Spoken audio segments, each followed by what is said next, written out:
법무부 장관님 나오십시오. 장관님, 예. 대선을 가짜 뉴스로 오염시킨 천인공노할 사건이 드러났습니다. 윤석열 몸통 대장동 가짜 뉴스 소식 보고받으셨죠? 검찰에서 열심히 수사 중인 것으로 알고 있습니다. 예. 권성동 의원께서 말씀하셨는데 크게 중복 안 되는 선에서 말씀드리고자 합니다. 이 사건은 김만배 씨가 대선을 앞두고 2021년 9월 불거진 대장동 의혹의 방향을 이재명 민주당 후보에서 윤석열 국민의힘 후보로 돌리기 위해서 기획한 것이라는 관련자의 진술과 정황을 검찰이 확보했다고 신문에 보도가 났습니다. 혹시 보고받으셨습니까? 구체적인 수사 내용을 법무부 장관이 말씀드리기는 어렵습니다. 알겠습니다. 아시다시피 지난 대선 3일 전 작년 3월 6일입니다. 뉴스타파에서 대장동 몸통은 윤석열이다 라는 식의 가짜 뉴스가 터졌고 실제로 이를 믿는 국민이 37.9%가 된다는 여론조사도 그 당시 나왔습니다. 또 신앙님이라는 사람은 뉴스타파의 전문위원이고 민노총 언론노조 위원장 출신인데 기사를 대가로 책값 명목으로 1억 6천을 받았다고 합니다. 세상에 책값이 1억 6천이라뇨. 이 돈은 책값이 아니고 김만배 씨가 이재명을 위해 돈으로 언론 기사를 매수한 것으로 보입니다. 장관님 어떻게 생각하시죠? 본인은 책 3권 값이라고 말하고 있는 것으로 알고 있습니다. 더 심각한 문제는 처음 뉴스타파가 대선 3일 전에 허위 가짜 뉴스를 3월 6일 날 퍼뜨리고 그 다음날 MBC가 받아서 하루에 무려 톱 뉴스 4꼭지를 내보냈습니다. 거기에 따라서 KBS, JTBC 등과 온라인, 재방 등으로 끝도 없이 가짜 뉴스를 퍼뜨렸습니다. 그리고 이재명은 이 뉴스타파 기사를 링크하며 널리 알려달라고 했다고 합니다. 이것은 완전 가짜 뉴스를 이용한 대선 공작 사건입니다. 장관님, 이런 가짜 뉴스 숙주 뉴스타파를 버젓이 포털 네이버의 최상단인 컨텐츠 제휴 CP라고 그럽니다. 를 해주어서 대선 여론 조작을 할 수 있게끔 한 책임은 네이버에도 있다고 봅니다. 네이버 및 뉴스제휴평가위원회 유착관계도 철저하게 조사해야 한다고 보는데 어떻게 생각하십니까? 법무부 장관이 말할 부분인지는 잘 모르겠습니다. 예. 만약에 법적 책임이 있다면 책임져야 되겠죠. 그것도 역시 구체적 사안이니까 제가 그렇게 또한 말씀드렸습니다. 이 사건은 천지가 경악할 만한 가짜뉴스 대선 공작입니다. 뉴스타파는 언론사가 아니라 가짜뉴스 숙주로 전락했으므로 배업 등 강력한 조치도 사실 검토돼야 된다 봅니다. 물론 이거는 장관님의 역할은 아닙니다만은. 그리고 관련되는 MBC, KBS, JTBC 등도 조사 결과에 따라서 책임을 져야 한다고 생각합니다. 어떻게 생각하세요?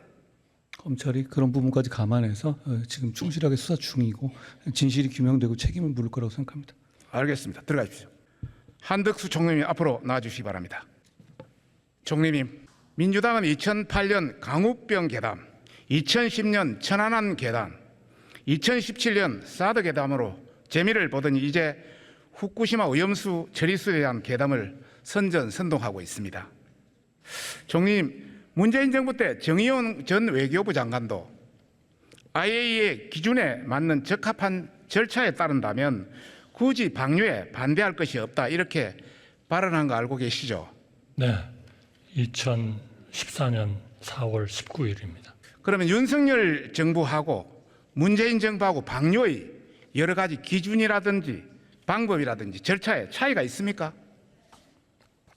당초에는 아마 기준 자체는 확정이 되거나 하지는 못하지 않았나 싶습니다. 제가 정확히 모르겠습니다만, 그러나 분명한 것은 IAEA라는 국제기구와 또 11개 국가가 참여를 해서 직접 그러한 그 샘플을 채취해서 검사도 했고요. 또 그 전체 방류 과정을 점검을 계속했습니다. 그래서 이제 그러한 결과 IAEA도 그 정도 절차면은 합리적이다, 과학적이다라고 얘기했고 저희도 7월 7일 날 검토를 해서 발표를 했습니다. 그에 따른 지금 방류가 시작되고 있고 매일 1시간마다 각 그 주요 분야에 있어서의 그 과학 기준에 의한 수치 그것들이 지금 공개되고 있습니다. 그리고 일정한 시간마다 데이터로서의 그러한 그 데이터가 저희한테 전부 다 제출이 되고 있습니다. 그래서 한마디로 얘기하면은 지난번에 사드는 그것이 여러 가지 장애가 있어서 그 소위 환경영향 평가에 의한 기준이 상당히 늦게 나왔습니다. 근데 이번에는 방류와 동시에 모든 기준이 1시간마다 나오고 있기 때문에 말하자면 사드에서 환경영향 평가에 의해서 몇 년 뒤에 나왔던 그 결과가 지금은 실시간으로 거의 나오고 있다 이렇게 말씀드릴 수 있겠습니다. 그래서 그런 과학자들은 언제라도 그 데이터와 그런 실시간으로 제시되는 그 데이터를 가지고 분석할 수도 있고 검토할 수도 있습니다. 또 대한민국은 2주에 한 번씩 일본에 현지에 가가지고 IAEA와 그런 문제에 대해서 논의를 하도록 하는 길도 열려 있습니다. 그래서 중요한 것은 이젠 정말 과학적으로 이 방류가 이루어지느냐 하는 것을 모니터링하는 것이 중요하고 현재로서는 큰 문제 없이 그렇게 이루어지고 있다 하는 말씀을 드리기 때문에 정말 우리 정치권에서도 문제가 있다면 저희 정부가 제일 먼저 나서서 방류 금지를 요청하고 필요하면 국제해양법재판소에도 제소를 할 준비가 돼 있습니다. 지금 그것이 과학적으로 방류되고 있는 중에 그것이 과연 과학적인지 아닌지에 대해서 충분히 좀 그 과학적인 그런 토론을 통해서 어제 제가 가락동 그 수산시장에 가서도 여러 그 수산인들이 얘기를 했습니다만 정말 좀 정치권에서 이거를 좀 제대로 과학적으로 봐주고 가짜 괴담이나 뉴스나 선동이나 이런 것들에 의해서 우리의 피해를 좀 받지 않게 해달라는 간곡한 그런 부탁이 있었습니다. 우리 정치권에서 꼭 좀 협조해 주시기 바랍니다. 결론적으로 말씀드리면 방류 기준은 IAEA 기준, 결국 문재인 정부나 윤석열 정부 차이가 없고 윤석열 정부는 오히려 모니터링을 더 강화하고 있다 이런 뜻으로 해석해도 되겠습니까? 네, 그 기초는 또 문재인 대통령 정부에서 만들어진 겁니다. 전문가도 파견하고 또 우리 방사능 관련 기관이 IAEA하고 같이 검토도 하고 하는 그 체제가 다 우리 문재인 대통령님 때 만들어졌기 때문에 그 점에서는 정말 저희가 감사하다는 말씀을 드리고 저희는 그것을 절대로 원래의 취지대로 어긋나지 않도록 최선을 다해서 모니터링하고 있다는 말씀을 드리겠습니다. 결국 차이가 없는데도 민주당은 계속 독극물 운운하며 혹세무민하고 있다고 봅니다.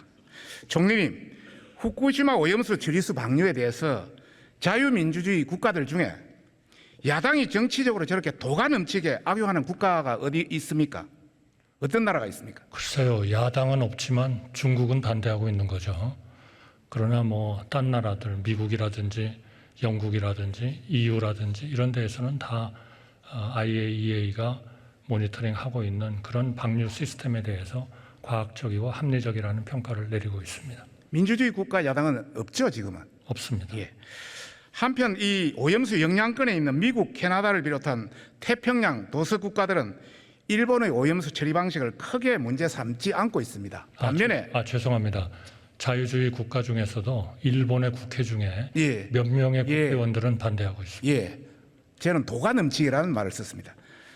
다시 한번 말씀드리면 한편 그 영향권에 있는 미국, 캐나다를 비롯한 태평양 도서 국가들은 일본의 오염수 처리 방식을 크게 문제 삼지 않고 있습니다. 반면에 중국, 러시아, 북한 그리고 우리 민주당만이 이를 왜곡해서 극렬한 반대 활동을 하고 있습니다. 어떻게 생각하십니까?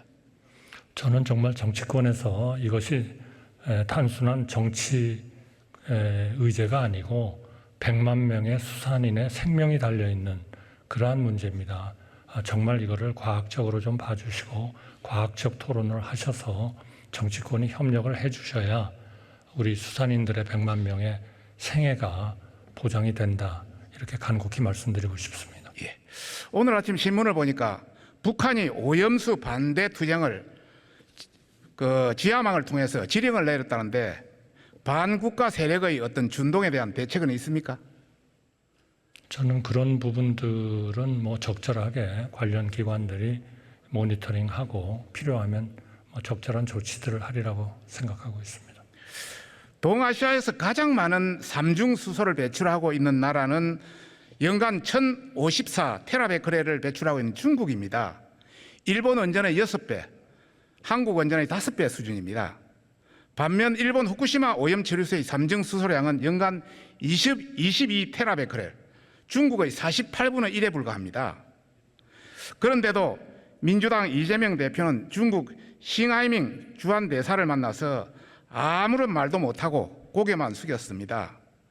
일본에 대해서는 난리를 치면서 중국과 북한에 대해서는 한없이 너그러운 게 오늘날의 민주당의 민낯이 아닌가 싶습니다. 총리님, 2011년 후쿠시마 원전 사고로 오염수가 그대로 방류되었는데 우리 바다의 방사능 수치는 크게 영향이 없었습니다. 그렇죠? 네, 없었습니다. 그런데 현재 방류되는 오염 처리수는 알프스로 처리돼서 기존 농도의 100분의 1 이하 수준을 30년에 걸쳐서 방류하는데 큰 영향이 없는 거 아닙니까? 아무리 지금 영향이 없다 하더라도 대한민국 정부는 우리 국민의 건강과 안전이 최우선이기 때문에 방류되는 그러한 데이터와 과정을 면밀하게 검토하면서 문제가 있다면 언제라도 우리가 할 수 있는 모든 조치를 하도록 그런 의지가 있고 그렇게 준비하고 있다는 말씀을 드리겠습니다. 예. 한편 민주당 이재명 대표는 지난 6살 어린아이들을 국회로 초청해서 핵 오염수 불법 해양 투기를 저지해야 한다며 아이들까지 정쟁으로 삼았습니다. 해도 너무하는 거 아닙니까? 네, 우선 그 정의가 틀렸습니다. 핵 오염수가 아니라 과학적으로 처리된 오염수죠. 네. 더 나아가 KBS, MBC, 한겨레 등 친민주당 언론들도 왜곡 보도만 남발하고 있어 우리 수산업을 황폐화시키고 있습니다. 그 결과 횟집은 물론 양식장에 쌓인 우럭이 여수에서만 100만 마리가 넘게 폐사했다고 합니다. 누가 책임집니까? 그건 당연히 가짜 뉴스를 퍼뜨리는 분들이 책임을 져야죠. 총리님, 이런 대한민국의 가짜 뉴스와 괴담의 확산으로 국민의 피해가 더 늘어나지 않도록 최선의 방안을 강구해 주시겠습니까? 정부로서는 최선을 다하겠습니다. 그러나 정치권에서 정말 100만 수산인을 위해서 꼭 좀 협조해 주시기 바랍니다. 예, 들어가십시오.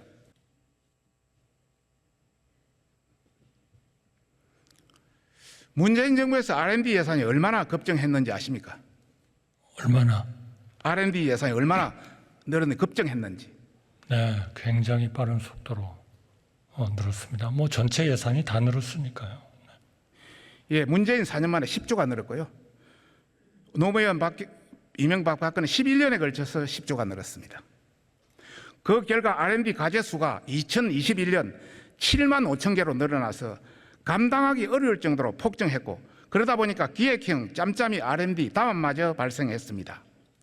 부정부패 비효율이 만연해서 R&D 예산은 눈먼 돈이고 먼저 보는 사람이 임자라는 말까지 있었습니다. 사례를 보면 더욱 기가 찹니다. 어느 한 연구원은 변리사와 짜고 6년간 특허 등록 226건을 허위 수료를 만들어서 총 67억 원을 횡령했습니다. 책임 연구원은 3가지 과제, 공동 연구원은 5가지 과제에 제안에도 불구하고 어느 연구원은 12개 과제를 연구 책임자로 참여해서 과제의 예산이 무려 70조 원에 달했습니다. 그러다 보니까 청년 연구자들은 실력이 있어도 기회조차 잡지 못했습니다. 이뿐만이 아닙니다.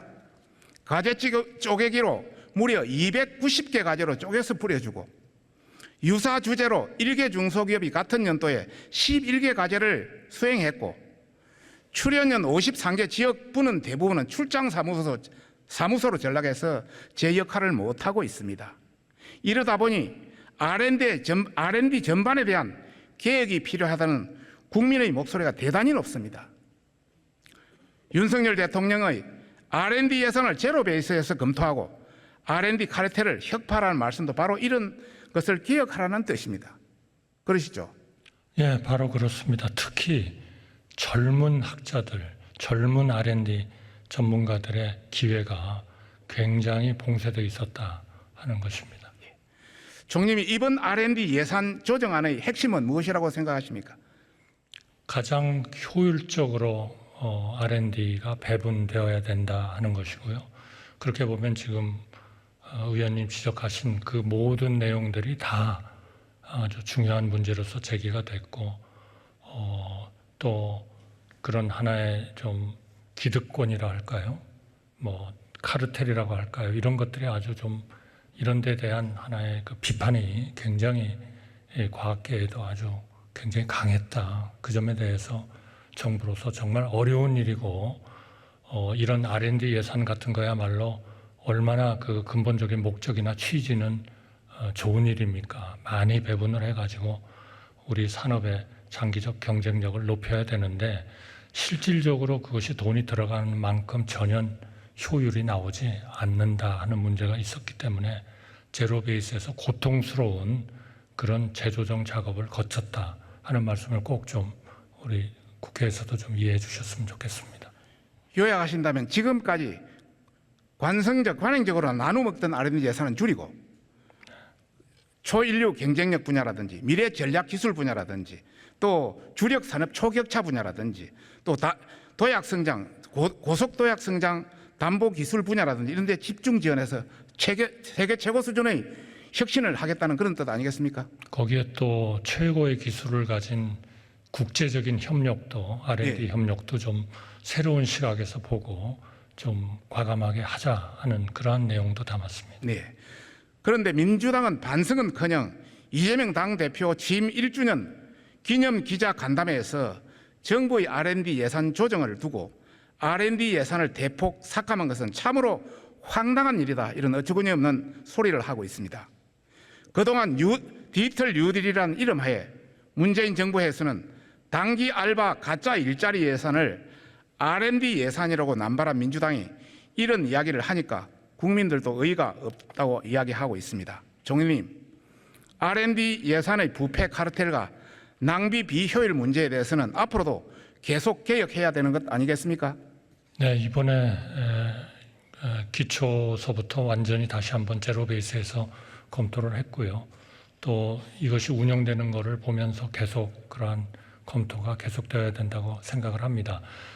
금액은 조금 줄었지만 우리 R&D에 대한 성과 그리고 임무지향적인 이러한 R&D 프로젝트의 추진을 통해서 특히 젊은 유능한 이러한 과학자들 또 R&D 전문가들이 충분히 들어와 가지고 우리의 전체적인 R&D 능력은 국가적으로 굉장히 저는 증진이 될 거다 이렇게 생각을 하고 있습니다. 물론 더 많으면 좋다, 많으면 많을수록 좋다. 이것은 저희가 재정을 운영하는 방안은 아닌 것 같습니다. 총리님, 우리나라 우주 산업의 규모는 세계 몇 프로 정도 된다고 생각하십니까? 이제 뭐 시작을 하고 있기 때문에 세계 탑에 이르러 있다고 보기는 어렵지만 그동안에 우리가 해온 그 실적으로 보면 우리가 투자한 거나 우리가 여기에 국가적 지원을 한 것에 비하면 굉장한 실적을 보였다. 그게 저희가 몇 번 성공한 해외로의 로켓 발사, 추진체 인공위성의 발사 이런 걸로 증명이 된다 이렇게 생각합니다. 앞으로 더 좀 국가가 이 부분에 대해서 앞으로 가장 유망한 분야이기 때문에 국제사회와 협력하면서 이 부분에 대한 우리의 능력을 획기적으로 좀 개선해야 된다 이렇게 생각합니다. 거기에 바로 우리 우주항공청이 아주 중요한 하나의 거버넌스 체제로 좀 자리 잡아야 된다 이렇게 생각합니다. 현재 우리나라 우주 산업 규모는 세계 시장의 1% 수준에 불과합니다. 그래서 세계와 경쟁하기 위해서는 우주항공청의 조속한 설립이 필요합니다. 하지만 국회에서 발목이 잡혀 있습니다. 민주당은 차관급인 과기부 외청으로는 범부추 우주 관련 정책을 추진하기에는 한계가 있다면서 장관급 우주청이나 국가우주위원회 소속 우주전략본부 설치를 주장하고 있습니다. 총리님, 초기에는 조직 인사 예산의 독립성을 갖고 독임제 중앙행정기관 형태인 차관급 우주항공청으로 운영하고 그리고 추후 기능이 더 확대된다면 장관급으로 하는 것이 바람직하다는 전문가들의 의견입니다. 어떻게 생각하십니까? 네, 저희는 그렇게 생각했고 많은 전문가들하고 논의를 거쳐서 그 안을 지금 국회에 제출해 놓고 있습니다. 네, 앞으로도 정부가 열심히 우리 위원회, 상임위원회 또 의원님들께 잘 설명을 더 좀 열심히 드리도록 하겠습니다. G20 주요 20개국 가운데 우주 전담 기구가 없는 나라는 우리나라밖에 없습니다. 대다수의 나라가 차관급인 우주청을 설립해 운영하고 있습니다. 표에서 볼 겁니다. 우주항공청 설립으로 대한민국의 우주 산업이 2040년까지 세계 시장 10%를 달성하는 경우 연 144조 원의 새로운 시장을 창출 가능하다고 추정되고 있습니다. 이것을 놓쳐서는 안 되겠죠? 네, 그렇습니다. 특히 우주 산업의 생태계에서 클 수 있는 많은 중요한 부품 회사들, 이런 회사들도 아주 많기 때문에 이 발전을 통해서 우리가 세계에서 아주 산업 기술력 면에서 다시 한번 크게 점프하는 그런 계기가 될 것 같습니다. 하지만 현재 우리의 기술 개발 역량은 우주 탐사나 우주 관측이나 대형 발사체 기술 등 첨단 기술 분야에서는 선진국 대비 격차가 10년 이상으로 후발 그룹에 해당합니다. 나라의 미래가 걸린 중대한 사안입니다. 7대 우주 강국으로 가기 위해서 우주항공청이 연내에 설립되기 위해서는 9월 중에 법이 통과되어야 합니다. 총리님과 국무위원 여러분도 관심 가져주시기 바랍니다. 네. 총리님 수고하셨습니다. 들어가 주시기 바랍니다. 최선을 다하겠습니다. 예. 국민 여러분, 민주당은 터무니없는 주장으로 우주항공청을 가로막는 등 사사건건 국정과제를 발목 잡고 있습니다. 반국가 세력들은 대선을 이기기 위해 수단과 방법을 가리지 않고 가짜뉴스 공작을 하였고 후쿠시마 오염수 처리에 대한 왜곡 정보를 퍼뜨려 국민을 불안케 하고 있습니다. 국민의힘은 집권 여당으로서 이러한 반민주, 반헌법, 반국가 세력으로부터 국민을 지킬 수 있도록 최선의 노력을 다하겠다는 약속을 드립니다. 국민의힘 가방이 간사 서울 서초구의 박성중 의원이었습니다. 감사합니다.